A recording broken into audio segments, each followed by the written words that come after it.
السلام عليكم واهلا بيكم في حلقه جديده من AI for Graphics and Media Production وكورس الالستريتور. الحلقه دي هنتكلم عن بقيه التولز اللي احنا ما اتكلمناش عليها. هنخلص التولز بقى بتاعه الالستريتور عشان نبقى فاهمين الدنيا بتاعتنا كلها ماشيه ازاي من ناحيه التولز. الحلقه اللي فاتت احنا كنا اتكلمنا عن البيزنس كورد وخلصنا كل حاجه كان ليها علاقه عن البيزنس كورد. الحاجات اللي احنا قلناها في البيزنس كورد يا جماعه مش شرط ان هي تطبق في البيزنس كورد بس، احنا اتكلمنا عن كونسبتس، عن حاجات كتير موجوده في الديزاين عموما انت ممكن تطبقها بقى في بيزنس كورد في اي حاجه بعد كده، لان كان في كونسبتس كتير قوي جنرال احنا اتكلمنا عليها، دي بتطبق على اي حاجه مش شرط البيزنس كورد بس عشان احنا كنا بنطبق الموضوع على مثال على ارض الواقع اللي هو كان البيزنس كورد، كنا بنتكلم ان احنا توظفنا على البيزنس كورد. طيب احنا النهارده هنعرف ايه بقى في التولز بتاعت الالستريتور. هنبتدي ان احنا نشوف كده شويه تولز ونتعامل معاها. طيب اول تول اللي احنا هنيجي نبص عليها دلوقتي هي التول دي، وهي تول الاي دروبر. ايه تول الاي دروبر دي؟ احنا استخدمناها في كذا حاجه قبل كده.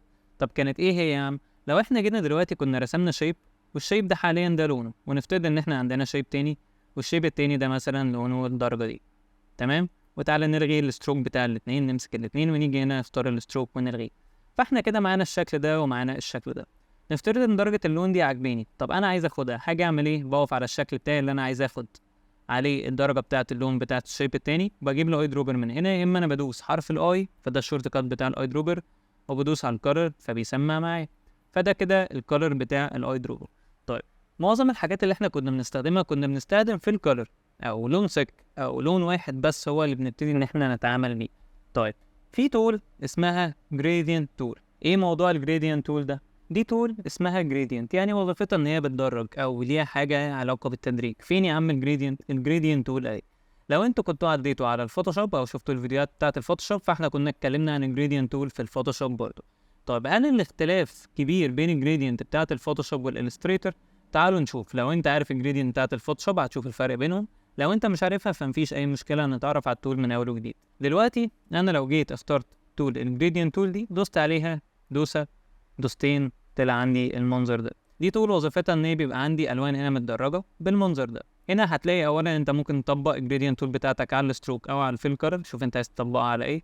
عايز تلغي الستروك خالص، لغيناها من هنا اهو. فاحنا دلوقتي بقينا شغالين على الفيل كلر بتاعنا، ده لون مثلا متدرج من ابيض لاسود. لو جينا كده بصينا هتلاقي ان هنا هو مديك لون، مديك التاني، مديك التالت، ومديك لون كمان رابع، او بمعنى صح اللون الرابع ده شكله والستايل بتاعه مختلف عن الباقيين دول. طب احنا عايزين نتعرف على الحاجات دي، تعالى كده نشوف. نرسم شيب. الشيب اللي انا هرسمه ده اتطبق عليه حاليا ingredient color او ingredient tool، اللي هي ايه؟ انا حاليا مطبق ان الشكل ده يبقى موجود عليه لون متدرج. طيب متدرج من ايه؟ من ابيض لاسود. طب اشمعنى ابيض واسود؟ عشان اللونين اللي موجودين هنا ابيض واسود، بس ده متدرج بالزاويه دي، انا عايزه بالزاويه التانية. طب ما في انجلز، يعني انا ممكن ان انا اعمل روتيشن، بمعنى مش فاهم دي كده انجلز. لو انا هنا جيت اخترت ان قلت دي نيجاتيف 30 اتغيرت، طب نيجاتيف 45، طب نيجاتيف 90، طب نيجاتيف 180 اتعكست الناحيه التانية. يبقى انا كده حاليا عندي اكسس اصلا ان الجريدينت بتاعتي دي اقدر ان انا اتحكم في اتجاهها على حسب الانجل بتاعتي دي حاجه. تاني حاجه عندي كده اهو، ده اللون الابيض بتاعي، لو انا وديته على هناك فانا كده خليت الابيض هو اللي طاغي اكتر، رجعته هنا الدنيا زي ما هي. ده الاسود لو وديته على هناك هو اللي هيبقى طاغي اكتر، رجعته هيبقى هو زي ما هو.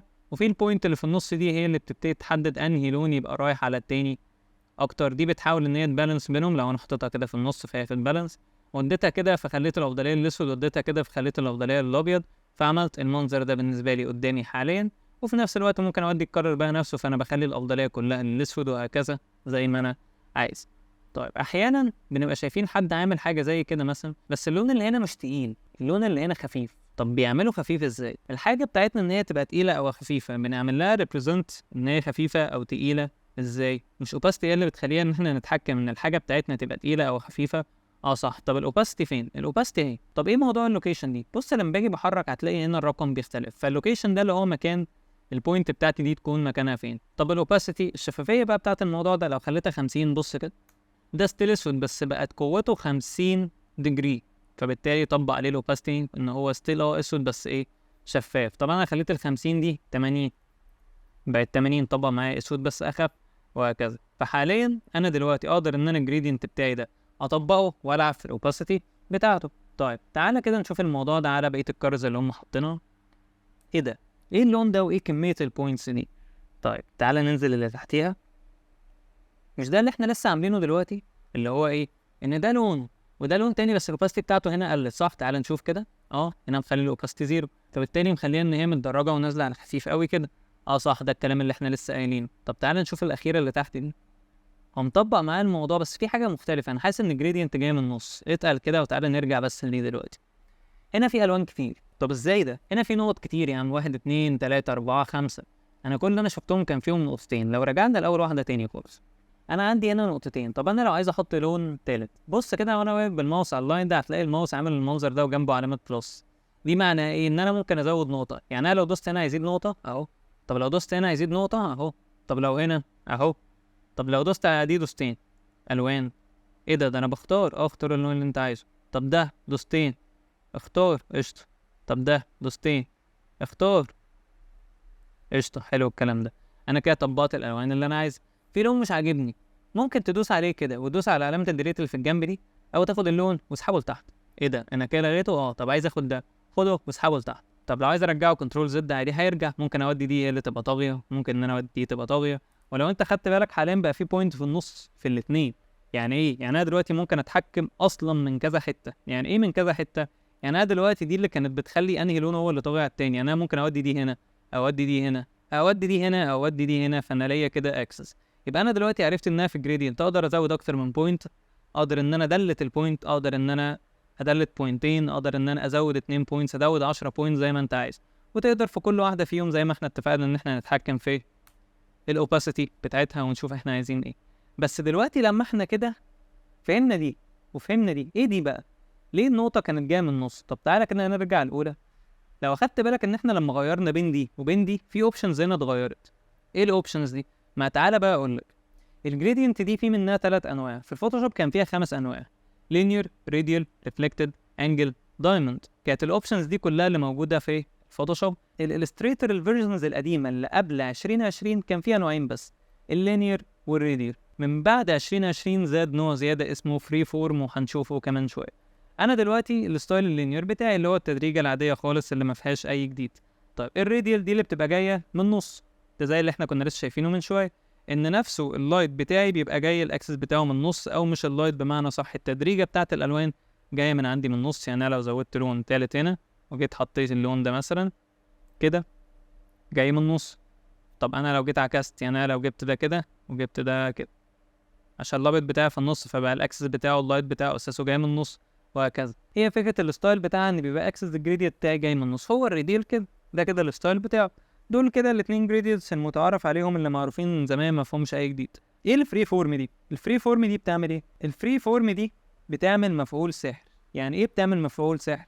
انا ببقى شايف ان دي تول مهمه جدا نقلت حته الديزايننج. انا شايف ان دي تول مهم جدا نقلت حته الديزايننج وحته ان انت يبقى عندك كرياتيفيتي في حتت كتير من الديزاين من ناحيه تدريج الالوان او ستايل الباك جراوندز او كده، بمجرد ان الفري فورم دي ظهرت. طب فين يا عم دي؟ اهي الفري فورم جريدينت، دوس عليه هتلاقي الراجل جايب لي 4 نقط.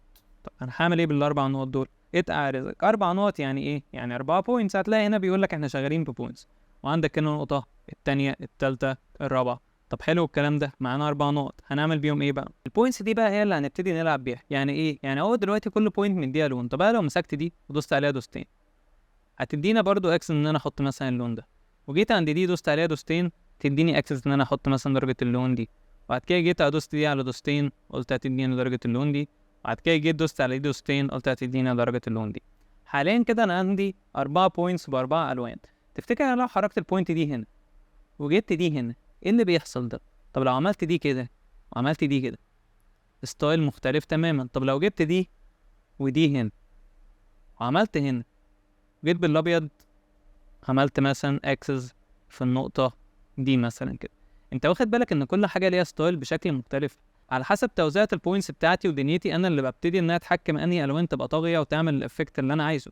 ان لو دخلت ده مع ده يطلع لي لون، ولو دخلت ده مع ده يطلع لي لون تالت. ممكن الابيض ده انا مش عاجبني اشيله اصلا، ادوس عليه دوسه واشده لبره. فحاليا بقت الالوان دي هي حاليا اللي مسيطره، ايا كان اللون ده او اللون ده لما يميكس مع ده، او ده لما دخل مع ده فيطلع بالنسبه لنا درجه لون تالته.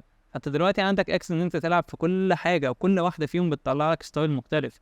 بقى عندك اكس ان انت تقدر على الباك جراوند بتاعتك تعمل الوان مختلفه بستايل باك جراوند مختلفه تماما عن اي حاجه انت شفتها قبل كده.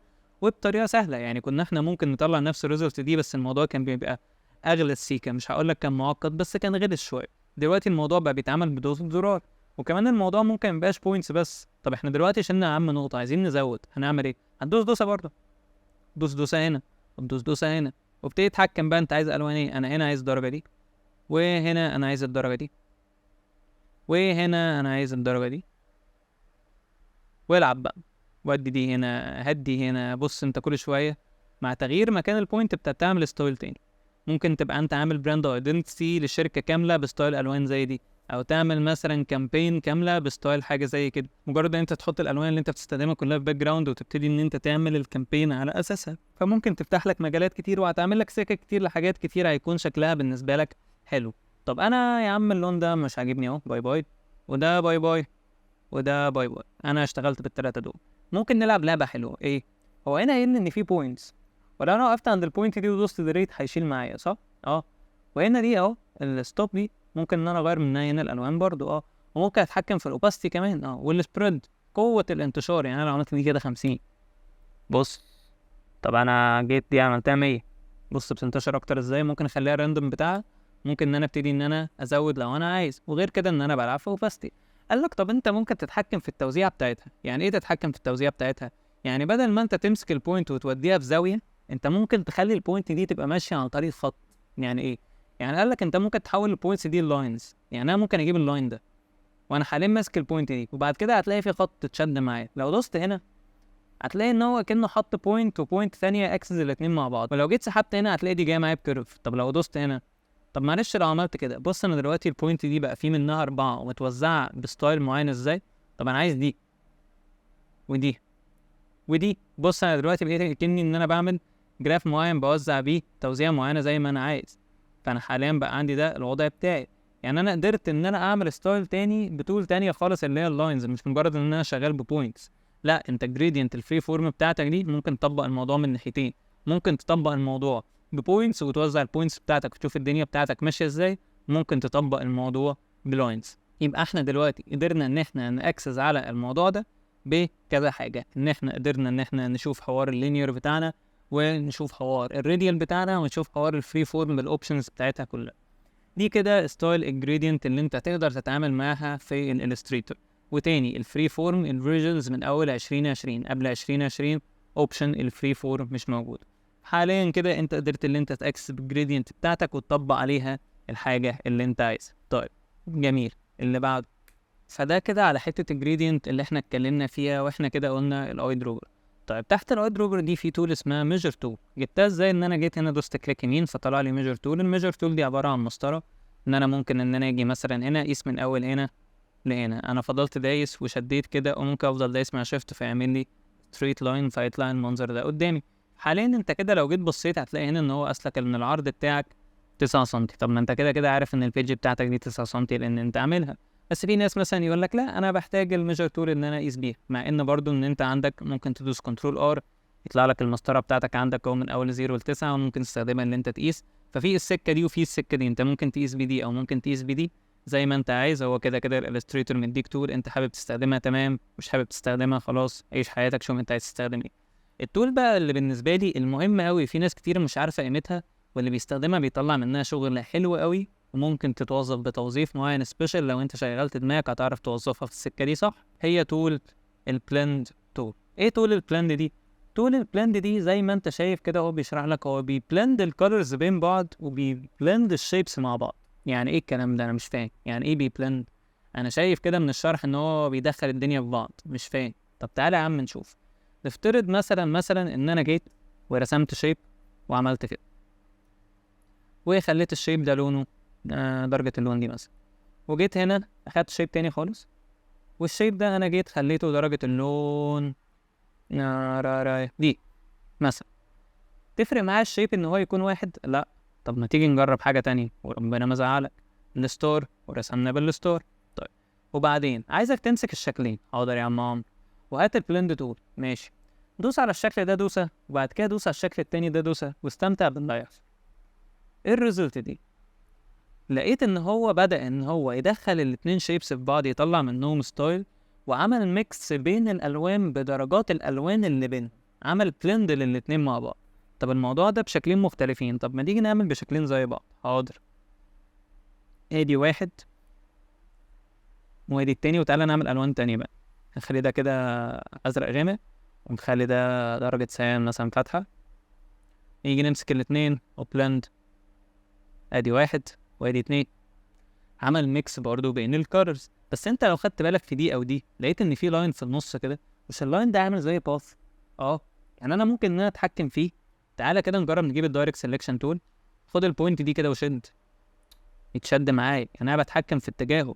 انت واخد بالك ان الموضوع احيانا بيديك دبس، تحس ان انت اكنك عامل حاجه 3D، وان انا ببتدي ان انا بتحكم. وثانيه، وانا لما ببعد كده نحس ان في حاجات بتتمط والدنيا بتختلف معايا هنا او هنا، في حاجه غلط. هو الشكل شكله حلو، بس انا مش عارف، وانا ممكن اعمل حاجه ادفانسد فيه.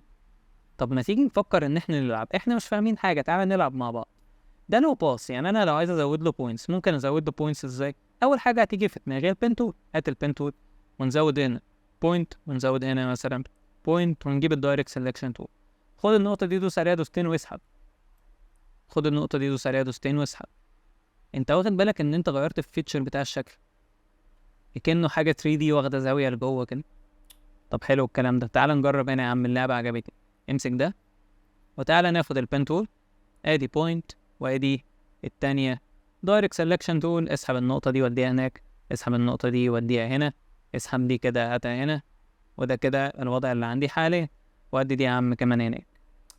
طيب احنا اي تول لو عايزين نعرف اوبشنز اكتر عنها، احنا بنعمل ايه؟ بنروح عند التول وندوس دوستين. يا عم هات التول دوس دوستين، هتلاقي هنا طلع لك حاجه اسمها اورينتيشن. الاورينتيشن دي بيجي يقول لك هنا انت عايز توسطن الحاجه دي على ايه. يعني ايه؟ يعني انت دلوقتي الشكل ده انت عايز تعمل له الاين بحيث ان هو يبقى معمول له الاين على البيج اللي انت شغال عليها، ولا يبقى الالاين بتاعه معمول له على الباث اللي مرسوم؟ تفتكر ممكن تختلف في حاجه؟ البيج دي شكلها مستقيم، لكن الالاين اللي رسمه رايح جاي. يعني لو غيرنا الدنيا هتختلف. بص كده، ايه ده بدأ ياخد زوايا. ليه الزوايا دي اتعملت؟ عشان هنا اللاينز مختلفه، فبدأ ان هو يعمل معايا موضوع مختلف. طب لو طبقناه على دي، تعالى ادي واحد دوستين اهو، بدأ ان هو يتطبق موضوع مختلف. طيب انا حاسس ان الالوان كتير او هي مش سموث كفايه. هتلاقي هنا في السبيسنج في حاجات. طب ايه كلمه سبيسنج؟ هو ليه بيقول لي سبيسنج؟ المسافات. ما هو في مسافات بين الشكل ده والشكل ده والشكل ده والشكل ده، انا اتحكم فيهم ازاي؟ هو هنا بيقول لك اوبشن اللي هو يا عم انا هريحك، كان هخليها لك سموث، فانت بتسيبها للسوفت وير ان هو يتحكم اوتوماتيك. وفي 2 اوبشنز تانيين، في specific steps وفي specific distance. steps ان انا بحدد له عدد خطوات، انا قايل له هنا يا عم انا عايز يبقى بين كل شكل والتاني 191 ستيب. طب لو خليتهم 50، بص اللي هيحصل. قال له طب لو انا جيت دلوقتي قلت له لا انا 50 دول عايزهم 20، قال له وهكذا. طيب لو انا جيت فكرت ان انا اطبق الموضوع هنا بس نبقى مختلفين بقى، انا مش عايز ستيبس، انا عايز distance. هي ايه؟ لو انا جيت اتحكمت وخليت الديستنس بين كل شكل والتاني 5 سم، نفس الفكرة، أنا ببعد الفرق بينهم. جيت لقيت 5 سنتي كتير، أنا عايز أخلي الموضوع مثلا يكون سنتي، بدأ إن الموضوع يختلف. الموضوع طلع لي شكل لذيذ، شكل روش. وجيت هنا غيرت الأورينتيشن بتاعتي وجيت حددت إن هو يبقى كده، وطلع لي مثلا شكل لذيذ إن أنا ممكن أوصفه. نفس الشكل اللي أنا طلعته بالسبيسنج أقدر إن أنا أطلعه بالديستنس وهكذا. هي السموث اللي بتطبق الموضوع اسمه. في ناس بتستخدم الموضوع ده كديزاين وايز، ان هو يفكر ان الديزاين يكون شكله حلو، ان انا اعمل حاجه فيها سموث كولر وفي بلند بين 2 كولرز، ويبتدي ان هو يفكر فيها من ناحيه ديزاين وايز. بس انت ممكن تبقى صايع شويه. يعني ايه؟ يعني انت ممكن تفكر فيها الموضوع من ناحيه الكولر باليت. يعني ايه الكولر باليت؟ ممكن دلوقتي يجي كلاينت يتعامل معايا، او ان انا ابقى عارف في الشركه ان انا شغال بيها هم بيلعبوا على لونين، درجه لون اكس ودرجه لون واي مثلا. فهو عنده درجتين الوان، فانا عايز العب على الالوان اللي بينهم، في درجه بينك وفي درجه بيربل. انا عايز الديزاين بتاعي كني بدرج الوان، وكني في درجات الوان كتير قوي بينهم، فانا عايز الالوان اللي بينهم. هعمل ايه؟ انت مش واخد بالك ان ده اللي حصل؟ ان انا لما اخترت درجه اللون دي ودرجه اللون دي، هو جاب لي درجات الالوان اللي بينهم لحد ما درجه اللون دي وصلت لدي او العكس. طب يا عم عمرو انا استفدت ايه؟ يعني ده هيفيدني؟ ما لو انت رسمت شكل، لو الفضول قتلك كده ورحت جبت الاي دروبر بتاعتك وجيت قلت بص انا من ضمن الالوان دي كلها عجبني اللون ده، دوس عليه، اللون سمع معاك هنا. ايه ده؟ اللون سمع معايا هنا طب تعالى نروح هنا اهو. طب تعالى يا عم عشان ما تقولش ان انا ايه، راجل ضلالي بضحك عليك، اديني صغرت الشكل وقربت. اي دروبر عايز انهي لون؟ ده اهو. طب ده اهو. طب ده اهو، درجات الالوان بتختلف. يعني انا عملت دلوقتي من البلند تول دي ان انا غير ان انا عملت شيب وعملت بلند وطلعت اشكال جديده، قدرت ان انا اعمل لنفسي كلر باليت. ايوه، لو انت استخدمتها بذكاء، لو انت عرفت ان انت توظف الموضوع بتاعك ان انت تستخدمه بذكاء، فانت ريحت دماغك، عملت لنفسك كلر باليت من غير ما انت تتعب وتكون ان انت اصلا بتعمل كلر باليت. فانت كده استخدمتها سمارت مش هارد. يبقى انت كده عرفت ان انت توظف الموضوع بتاعك، ان انت بتشتغل بذكاء، توظف التول بتاعتك تطلعها بكذا حاجه. لان انا كنت زي ما بقول قبل كده، كنت بقول التول اللي معاك دي ملهاش استخدام واحد. انت اكن انا اديتك سكينه، السكينه دي تقدر تقطع بيها كذا حاجه. مش معنى ان انا قلت لك خد السكينه دي قطع لي بيها ليمونيه وتقعد حياتك كلها السكينه دي بتقطع بيها ليمون بس، كلها بنفس الكونسيبت. انا اديت لك تول، التول دي وظيفتها ان هي تقطع بيها ايه بره عني بقى، عيش حياتك، وظف التوظيف اللي انت عايزه لحد ما تطلع احسن ريزلت انت ممكن تطلعه من التول دي. فكده من ناحيه البلند تول، لو احنا اتكلمنا على السيتنجز بتاعتها، يبقى احنا دلوقتي اتكلمنا عن الجريدينت، جبنا سيره الاي دروبر بالميجر تول اللي تحتها، واتكلمنا عن البلند تول والاوبشنز اللي جواها. طيب هنا الارت بورد تول اظن احنا اتهرينا فيها مش هنتكلم فيها تاني. الهاند تول دي التول اللي وظيفتها ان انا بتحرك يمين او شمال، لو انت بتتحرك من هنا او من هنا قلنا لا الكلام ده ما ينفعش. انت بتدوس سبيس عشان يطلع لك الهاند تول الشورت كات بتاعها، وبتدوس بالماوس وبتتحرك، الموضوع بيبقى بحريه احسن بكتير اكنك بتجيبها. اللي جنبها دي الماجنيفاير، ان احنا بنزوم ان او بنزوم اوت، ممكن نجيبها وتزوم ان وتزوم اوت بيها، بس احنا كده كده بنستخدم كنترول ماينس وكنترول بلس، او بكنترول وسبيس، وبتبتدي ان انت تقرب بالماوس وتبتدي ان انت تبعد، او كان عندك الت وسكرول اللي انت تطلع زوم ان وزوم اوت. في ستايلز كتير في الزومينج زي ما انت عايز، بس هو حاطط لك هنا تول برضه عشان تستخدمها. السلايس تول دي تول كانت موجوده في الفوتوشوب، كانت وظيفتها ان انت لو عندك كذا حاجه موجوده في البيج بتاعتك ان انت ممكن تقسمها لسلايسز. استخدامها اكتر في الفوتوشوب، ملهاش استخدام كتير في الالستريتور، بس هي موجوده في الالستريتور بحيث ان انت لو حابب ان انت تقسم. طب ليه هي استخدامها اكتر في الفوتوشوب؟ لان الفوتوشوب اساس البروجكت اصلا اللي انت بتفتحه بيبقى عباره عن كانفاس، بيبقى عباره عن بيج واحده، ما عندكش 4 5 صفحات جنب بعض. هنا انت ممكن تفتح 4 5 ارت بوردز جنب بعض. وطبعا الكلام ده انا بتكلم فيه زمان، لان دلوقتي الفوتوشوب بقى فيه ارت بوردز خلاص، ما بقاش زي الاول. بس زمان ما كانش ينفع الموضوع غير ان انت تشتغل بكانفاس، فبالتالي لا انا عايز اقسم الحاجه اللي عندي دي كأن انا عندي كذا ارت بورد، بحيث ان انا لما اجي اكسبورت كل واحده على اساس ان هي بيج، فخلاص انا اقسم الدنيا بتاعتي بالسلايس تول. بس هو حاططها لك هنا. في تول هنا اسمها سامبل سبراي تول، وفي تول جنبها اسمها باي جراف تول، او ما هي ما اسمهاش باي جراف تول، هي تول او تاب فيها اوبشنز كتير. دول المهمين عندنا دلوقتي، وبعد كده هنروح نتكلم على اخر تول معانا اللي هي هتبقى تول المش تول، ونبتدي نشوف الدنيا بتاعتنا هتمشي ازاي. طيب بص يا عم بقى، دلوقتي عايزين نتكلم في حاجه.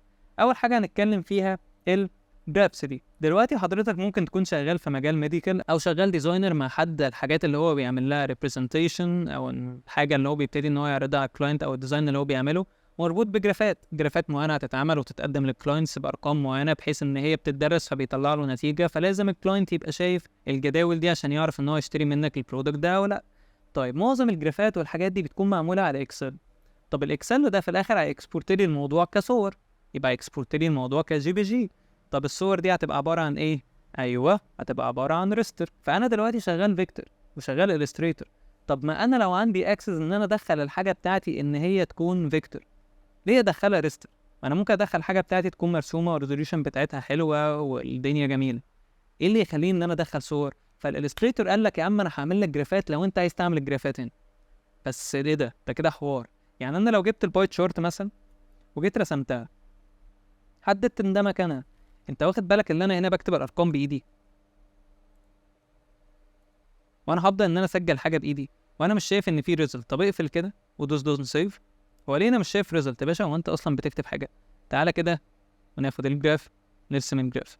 جيت هنا انا كتبت 10 انتر، وجيت هنا كتبت 20 انتر، وجيت هنا ان انا كتبت 30 انتر، جيت هنا انا كتبت 50 على 56 تمام، وجيت دوست في الاخر دون.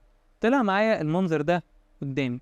طيب المنظر ده طلع على اساس ايه؟ على اساس الارقام اللي انا كتبتها بدا ان هو يعمل لي جراف، يعمل لي ريبريزنتيشن للنمبرز اللي انا دخلتها، وانا هاخد من الكلاينت الارقام وانا هشتغل، وانا شغلانتي ان انا بتاع داتا انتري، هاخد داتا ان انا احطها. اكيد ان انا مش وظيفتي ان انا هكتب كل ده، ما انت مش هتكتب، ما انت المفروض ان انت تشتغل بذكاء. يعني ايه؟ يعني دلوقتي الكلاينت لما بيجي يعمل الموضوع ده بيعمله على ايه؟ على فايل اكسل. تمام، قلنا انا عايز فايل الاكسل، بس عايزه جدول. مش اللي قدامنا ده جدول؟ اه. وشبه الجداول بتاعت الاكسل؟ اه. خلاص انا هقول له ان انا عايز جدول. هات لي الجدول اللي فيه الارقام زي ما هو، مش عايز منك اكتر من كده. طب وبعدين انا هعمل ايه؟ هتلاقي هنا لو وقفت هتلاقي الاوبشن ده اسمه امبورت داتا، بتدوس عليه وبتروح تختار فايل الاكسل بتاعك، ومجرد ان انت تدوس اوبن، لما تدوس اوبن هتلاقي الارقام سمعت عندك هنا، وهتلاقي الجراف بتاعك ده اتاكسس وطلع فيه الريزلت بتاعتك، ايا كان بقى على الجراف ده ولا على الستاكد جراف ولا على الاريا ولا على الباي شورت. يعني انا لو جبت الباي شورت اللي احنا كنا لسه شغالين عليها وحطيتها هنا، وجيت هنا كتبت 20، وبعد كده جيت قلت له طب انا عايزها 50، وجيت هنا كتبت دون، الارقام وهي فوق بعض جاب اتنين جنب بعض. انا مش عايز اتنين جنب بعض، انا عايز دي زيرو، وعايز دي اللي جنبها دي تبقى 40، وعايز اللي جنبها دي تبقى 100، وحاجه في الاخر اقول له ضن عشان يعتمد. طلع لي المنظر ده، وانا كده خلصت واخدت النمبرز مثلا من الاكسل. ممكن يجي حد يقول لي بس بص انا الباي شارت مش عاجباني، الوانها مش حلوه، عايز اغيرها. الباي شارت دي دلوقتي حته واحده، طب انت لو عايز تغيرها تعمل ايه؟ يعني لو حته واحده يبقى هي يا اما معمول لها ميرج، يا اما هي حته واحده فعلا، يا اما هي معمول لها جروب متجمعه. انا شايف ان هي معمول لها جروب ومكتوب ان هي معمول لها جروب، لا انا شايف ان هي معمول لها جروب بس. طب ما تعالى نمسكها كده وندوس كنترول شيفت جي، هيقول لي خلي بالك انت الحاجه اللي انت دلوقتي عايز تفكها دي ده عباره عن جراف وفيه ارقام وهكذا، انت متاكد ان انت هتفكها؟ هقول له ودوس دوسه بره، هلاقي ان هي لسه حته واحده بس، اتكتب فوق دلوقتي كلمه جروب، هو فكها خلاص، هو ما اعتمدش ان هي جراف، اعتمد ان هي خلاص حاجه معمول لها جروب. كنترول شيفت جي وهدوس دوسه بره، وارجع لقيت ان انا ماسك كل حته لوحدها، بقت معايا بيتزا. لو انت خدت دي وغيرت لونها بدات ان انت تاكسس ان كل حاجه تبقى متغيره، فحاليا بقى عندك اكسس ان المنظر اللي عندك ده انت تقدر تغير الالوان بتاعته وتعيش حياتك. يبقى احنا حاليا كده المنظر ده او المنظر ده اكسسناه منين؟ من دي. ايا كان الشكل اللي انت هتطبقه ماليش دعوه، انت ممكن تكون راجل انت ما بتفهمش في الجرافات، ومش مطالب منك ان انت تبقى فاهم في الجرافات، بس لما الكلاينت يجي يديك الداتا بتاعتك هتعرف ان انت تعمل لها امبورت وتطلع جرافات. وفي حاله ان في ايشو فخلاص ان انت متفق مع كلاينت ان هيجيب حد يعمل داتا انتري، فانت خلاص عرفت ان انت هتوظف الموضوع ازاي، وهتجيب حد ان هو يدخل داتا، او ان انت عامل ديل مع الكلاينت اللي انت هتشتغل داتا انتري وهتدخل له الداتا، مفيش مشكله.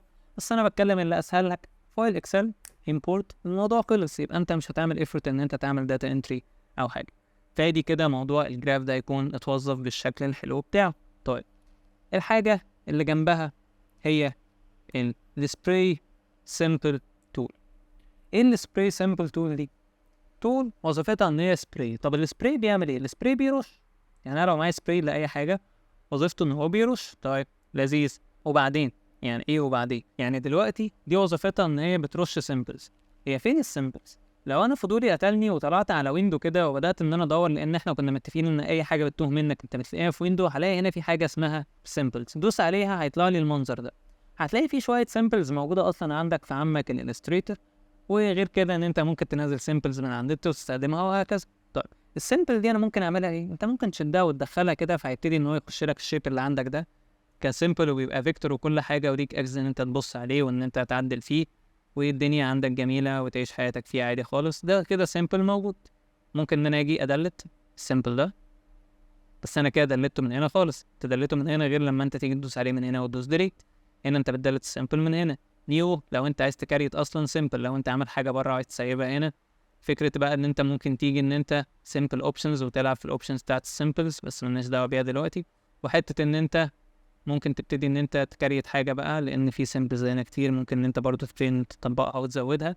كده كده بيبقى الالستريتور جواه في لايبرز اصلا للسيمبلز، ممكن ان انت تبتدي ان انت توظفها، بس هو حاطط لك الحاجات الاساسيه بتاعه الالستريتور. طيب انا اتفقت معاك ان انت دلوقتي ممكن تشد اي حاجه وترميها، بس انا عايز الحاجه دي احط منها كتير، انا هفضل اشد وارمي؟ قال لك لا، ما انا عندي سبراي.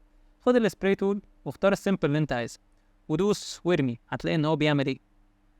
بيرمي كسبراي، بيبتدي ان هو يرش. بس انا عايزك تاخد بالك من حاجه، لما انا جيت استخدمت السبراي كل ده بالنسبه لي كانها حاجه واحده، اوبجكت واحد، غير لما انت دخلت دي فدي حرفيا اوبجكت واحد. فانت لما بتيجي تستخدم السبراي هو بيرش بس في الاخر دي حته واحده، مش هينفع تاكسس على كل حاجه، لكن لما بتدخل كل واحده فانت عندك اكسس على كل واحده، فدي حاجه ودي حاجه. طب انا لو جيت عند السيمبل دي ودوست دوستين، هتلاقي هنا بيقول لك دايمتر. ايه الدايمتر دي؟ ما دلوقتي دي لما انا جيت استخدمتها بره كان ليها تخن او ليها مساحه زي البروش كده، الدايمتر بتاعت البروش اقدر ان انا اوسعها او ان انا اقللها، ده الدايمتر بتاع السيمبل. عندك ايه تاني؟ عندك الانتنستي بتاعتي عايز ان انت تزودها او تقللها. السيمبل سيت دينستي، يعني انا دلوقتي وانا ببتدي ان انا اجي ارش، الرش بتاعي هيبقى ماشي شكله عامل ازاي؟ بيرمي بالخمسه ولا بيرمي بال20 ولا ايه؟ يعني تخلي الانتنستي دي 2 ونخلي السيمبل دي 10 مثلا، نيجي ندوس اوكي. بص دلوقتي عمل ايه؟ خلى ان السبيسنج اللي بينهم قلت والاعداد اختلفت. وهنا بص لما انا باجي ارش، هو بيطلع بنفس الانتنستي بتاعت اول مره؟ لا، ليه؟ ان انا قلت له 2، فالموضوع بقى مختلف عندي. والسمبل سيت دينستي بقت 10، فبقت الدنيا بينها وبين بعض في اختلاف. فحاليا على حسب الرقم ده بدأ انه يحصل تغيير. وعندك بقى هنا ان انت ممكن تتحكم في السايز ويبقى يوزر ديفايند، والسبين يبقى يوزر ديفايند، تقدر ان انت تتحكم في كل حاجه. يبقى الموضوع جايب افريج ولا الموضوع بيبقى ليه اكس ان انت تبتدي ان انت تلعب وهكذا. فده كده من ناحيه الاوبشنز بتاعت السمبل. هنا بقى في سمبل شيفت تول، في سمبل سايزر تول. طب دول عباره عن ايه؟ انا لو جيت هنا وبدات ان انا اعمل شيفتر، انت مش واخد بالك ان انا بمسك التول وببتدي ان انا بشفت بين كل واحده والتانيه، كني بوسعهم عن بعض. ان انت خلاص ان اتفقت معاك ان انت الاكسس بتاعك ان انت مش هتعرف تعدل على واحده واحده، بس هو مديك تول ان انت تقدر تعيش حياتك ان انت تغير فيه. طب ليه هو مثلا مش مخليني ان انا اعيد من الاول؟ انت دلوقتي ممكن تكون بالسامبل دي انت رشيت حاجات كتير وبستايل معين، فانت لسه هتعيد كل ده من الاول، فطبعا عذاب. فايا كان بقى انت لعبت في الشيفتر او لعبت في السايزر طبعا انت من غير ما اقول لك جاي من اسمها تبتدي ان هي تكبر. فدي كلها اوبشنز بتبتدي تخدم اصلا على اول حاجه اللي هي السمبل سبراي تول، ان انا بعد كده ببتدي ان انا اشوف الحاجه بتاعتي ان انا اقدر ان انا اعدلها اطلع منها ايه. فدي مثلا لو في حد بيعمل تكستشر لزرع، ارض مثلا فيها زرع، عايز يرمي مثلا حاجات زي حبر دي مثلا عن حيطه، فهو عايز يرميها بشكل عشوائي فهيجيب السبراي، حب ان هو الدنيا بتاعته بعد كده يوسعها، هيعرف يوسعها، هيبقى ليك اكسس لكذا حاجه. دي بتنفع في لو انت بترسم حاجه، في ناس بتعمل مثلا قصص اطفال فبتعوز ان هي تستخدم السيمبلز دي في حاجات، فليها استخدامات كتير. بس السبراي يوفر عليك ان هو بيخليك اللي انت تفرش والموضوع عندك تكون الدنيا اسهل بكتير ويطلع متوظف بشكل مور بروفيشنال واسهل، وفي نفس الوقت مش عايز اقول عشوائي بس بيكون الموضوع وهو مرشوش بسبراي. حتى لو في عشوائيه، كلمه عشوائيه هنا دي حاجه حلوه، ان انت مش هتعرف توظف الموضوع برش عشوائي كده مانيوال بايدك زي ما السبراي يوظفه لك. فدي حاجه خدمت معاك في الاخر، بقت بالنسبه لك نقطه بوزيتيف مش نقطه نيجاتيف. فدي كده من ناحيه السبراي سيمبل تو. طيب انا عايز اتكلم في ايه بقى اخر حاجه دلوقتي؟ عايز اتكلم في المش تول، ونبتدي نشوف حوار المش تول دي عباره عن ايه.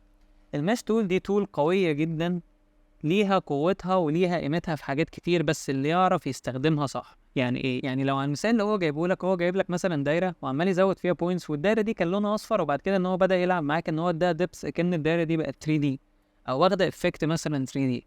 ازاي؟ هو بدا ان هو يلعب بالالوان، اللي هو قسم الدايره دي في كذا حته وبدا ان هو يوظف عليها الحاجات دي. طب ما تيجي نعمل اللي هو بيعمله؟ طب يلا بينا يمكن نفهم هو بيعمل ايه. لو انا جبت دلوقتي دايره ورسمتها وخليت الدايره دي لونها درجة اللون الأورنج مثلا الفاتح دي، المش تول دي وظيفتها يا عم عمرو إن هي بتيجي هنا تقسم بوينتس. حطيت نقطة هنا ونقطة هنا ونقطة هنا بالعرض. طب النقط اللي أنا بزودها دي أنت واخد بالك إن هي بتعمل لي لاينز؟ طب البوينت دي أنا لو شدتها هتلاقي نفسك أنت بتغير في الفيتشر بتاع الشكل، ممكن تزود فيه أي حاجة، ممكن تعمل فيه أي حاجة. في ناس بتستخدم المش تول إن هي بترسم بيها كاركترز أو بتعدل حاجات على حاجات تانية.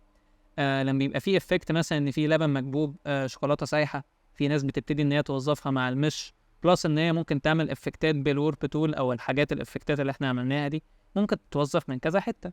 بس انا ممكن العب في الفيتشر بتاع الشكل، غير ان انا بلعب في الفيتشر بتاع الشكل. اللي انا شفته هنا ما كانش الفيتشر بتاع الشكل، كان ان انا لو مسكت النقطه دي وجيت هنا قلت لك ما نخليها كده، وجيت دوست اوكي، اللون اختلف، مش فاهم. طب لو جيت عند دي وخليتها كده، اللون اختلف كده. يعني انت قصدك ان اي نقطة احنا بنتحكم فيها نقدر ان احنا نغير الوانها؟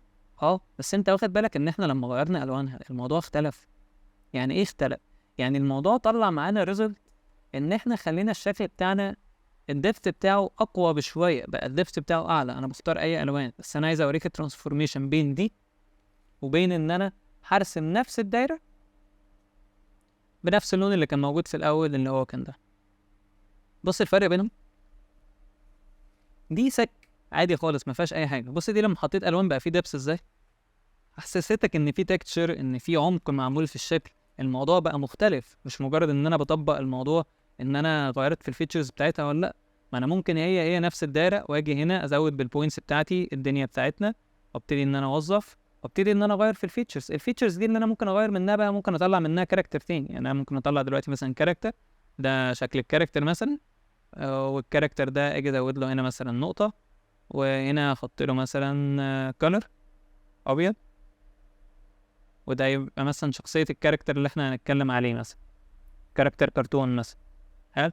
وجيت هنا قلت خلاص يلا بينا بقى ان انا هبتدي ان انا ارسم. ادي هنا عين، وادي العين التانية، وهنا مثلا هبتدي ان انا اوظف ان ده بق، وحاجه عند البق ده اقول مثلا ان انا همسحه. انا بعمل اي حاجه، بس ببتدي ان انا اقول لك ان انا برضو من مش قدرت ان انا اطلع مثلا حاجه تانية ممكن تتوظف تحت مسمى كاركتر، واديني حطيت الوان مختلفه وهكذا. وان انا برضو لو انا جيت هنا فكرت ان انا ارسم دايره تانية اللي هي بنفس الالوان اللي انا جيت طبقتها، هيطلع لي برضو نفس المنظر ده. في اختلاف بين التلاتة مع ان ده الشكل الاصلي. فان انت ازاي عرفت ان انت توظف المش؟ طلعت منها حاجتين: شكل ان انت اديت له دبس ووظفت فيه حاجات تانية، وشكل تاني ان انت عملت منه شكل اصلا حاجه غير الدايره. يعني اللي على الشمال خالص دي قول يا عم شمس واحنا ادينا لها افكت، اللي في النص ده كاركتر، التالت دي كانت دايره. في ناس بقى بتيجي يقول لك طب ما احنا ممكن نوظف الموضوع بباك جراوند، اللي احنا نعمل حاجه مختلفه، ان انا هاجي هنا وابتدي ان انا ازود بوينتس. حلو الكلام؟ هقول له يا عم حلو الكلام، وبعدين يقول لي بس زود بوينتس كده، اقول له حاضر انا بسمع الكلام. هاخد النقطه دي وهبتدي ان انا احط فيها لون، والنقطه دي هسحبها. طب ما هي هتتسحب باللون. طب هنا النقطه دي واحط فيها لون تاني.